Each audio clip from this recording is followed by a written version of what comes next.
సంతోషమయ్యా, మీరు కష్టపడుతున్నారు, శ్రమ చేస్తున్నారు, మంచి బిల్డింగ్లు కడుతున్నారు. మీరు కట్టేది బిల్డింగ్లే కాదు, దేశ సంపద సృష్టిస్తున్నారు, రాష్ట్ర అభివృద్ధికి దోహదం చేస్తున్నారు. ఈరోజు మీ యొక్క కష్టం నేను చూశాను.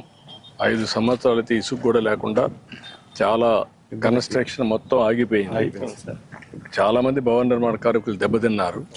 ఇప్పుడు దానికి కూడా నేను వచ్చినప్పుడు, ఇంత మునుపు ముఖ్యమంత్రిగా ఉన్నప్పుడే 1.5-2% డబ్బులు కూడా ప్రభుత్వం కాంట్రాక్టర్ నుంచి డబ్బులు సేకరించి మీకు భవన నిర్మాణ కార్మికులకు వెల్ఫేర్ ఫండ్ కోసం ఖర్చు పెడుతున్నాం.